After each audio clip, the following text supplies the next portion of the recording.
से जनसंख्या नियंत्रण कानून पर अब राजनीति जोर हो चुकी है और सरकार ने इसको लेकर पूरी तैयारी कर ली है। इस पर ज्यादा बातचीत करने के लिए हमारे साथ मौजूद हैं राज्यसभा सांसद अनिल अग्रवाल। सर, जिस तरीके से जनसंख्या नियंत्रण कानून पर एक लंबे वक्त से आवाज उठी है, 2018 का मुद्दा रहा हो, स्वयं आप भी चिट्ठी लिखते हैं और मांग करते हैं, क्या लग रहा है सर, अब जनसंख्या नियंत्रण को लेकर अब कहीं ना कहीं जो जोर आजमाइशें हैं वो तेज होती दिखाई? नहीं, मैं सबसे पहले तो आपका धन्यवाद करना चाहूँगा कि आप इस मुद्दे को अपने चैनल के माध्यम से उठा रहे हैं।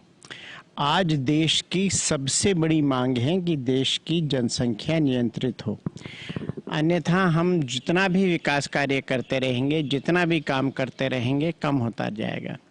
आप इसको एक छोटे से उदाहरण के रूप में देखिए कि माननीय प्रधानमंत्री जी देश की इकोनॉमी $5 ट्रिलियन करने के लिए दृढ़ संकल्पित है, लेकिन अगर उसका लाभ 130 करोड़ को मिलेगा तो कितना होगा, और अगर उसका लाभ 150 करोड़ को मिलेगा तो क्या होगा।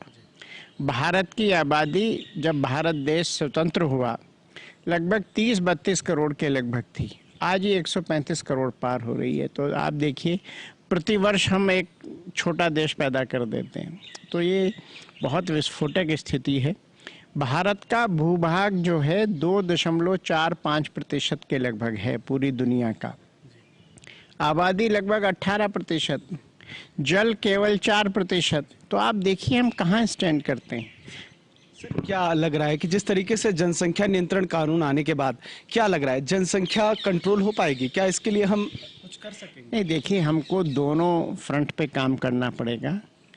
आज बहुत सारे लोग ऐसे हैं जो स्वतः जनसंख्या नियंत्रित कर रहे हैं। बहुत सारा पढ़े लिखे लोग जिनकी सोशल ठीक है, स्थिति ठीक है, आर्थिक स्थिति भी ठीक है, मुझे लगता है उनके किसी के 2 से ज़्यादा बच्चे नहीं हैं। विशेष परिस्थितियों में किसी के तीसरा बच्चा मिलेगा, नहीं तो आजकल तो बल्कि मैं देख रहा हूँ लोग एक बच्चे की तरफ जा रहे हैं।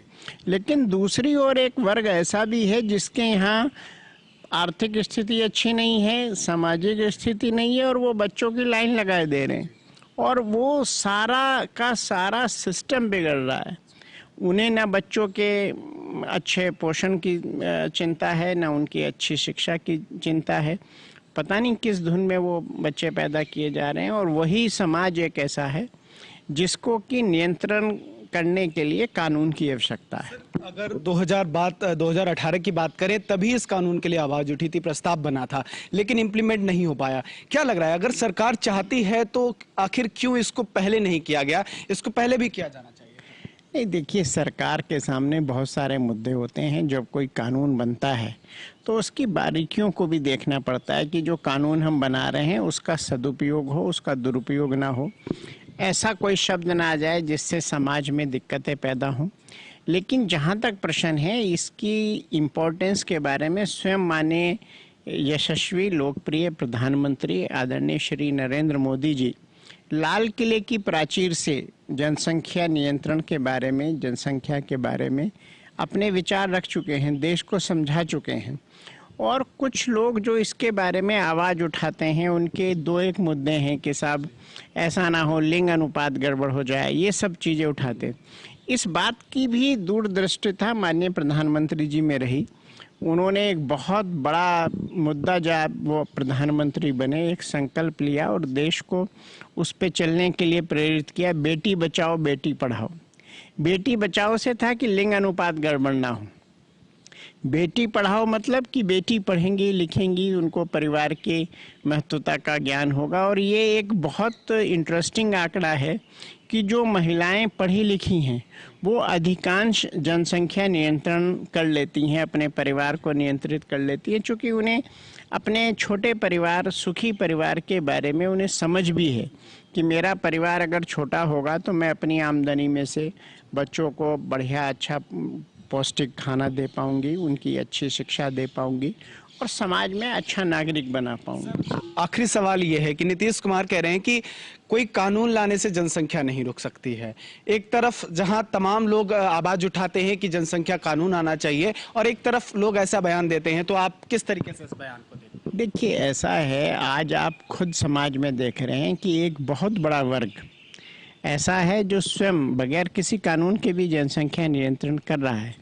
लेकिन दूसरी तरफ एक ऐसा भी वर्ग है जिनके पास खाने के लिए अनाज नहीं है, अच्छा बच्चों को शिक्षा नहीं दे रहे हैं, उनको कैसे समझाया जाए, उनको कैसे रोका जाए। तो उनके लिए कानून लाना आवश्यक है। यद्यपि मैं खुद भी मानता हूं कि इस कानून से ज़्यादा लोगों को शिक्षित करने की ज़रूरत है, लोगों को समझाने की ज़रूरत है। लेकिन एक वर्ग ऐसा भी हो सकता है, या है, मैं तो कहता हूँ है, जिसको कि समझाने का फ़ायदा नहीं हो रहा है। वो जिहाद के नाम पे अपनी जनसंख्या बढ़ा रहे हैं। उस वर्ग के लिए, या जो दूसरे लोग हैं जो अपनी आबादी को नियंत्रित नहीं कर रहे, बहुत कई बच्चे पैदा कर रहे हैं, उनके लिए दृढ़ कानून लाना ही उनके लिए एक विकल्प है। बहुत बहुत धन्यवाद। हमारे साथ बातचीत कर रहे थे राज्यसभा सांसद अनिल अग्रवाल। जिस तरीके से उन्होंने कहा है कि जनसंख्या कानून की आवश्यकता तब है जब एक तबके को समझाना मुश्किल हो जाए, जब लोगों को जागरूक करना मुश्किल हो जाए। अगर निश्चित तौर पर उत्तर प्रदेश में इस चीज की शुरुआत होती है तो जरूर बदलाव आएंगे और जनसंख्या कानून से देश की जनसंख्या भी रुकेगी। सहयोगीकरण के साथ कैसे मोहन मिश्रा, JK24/7 न्यूज, दिल्ली।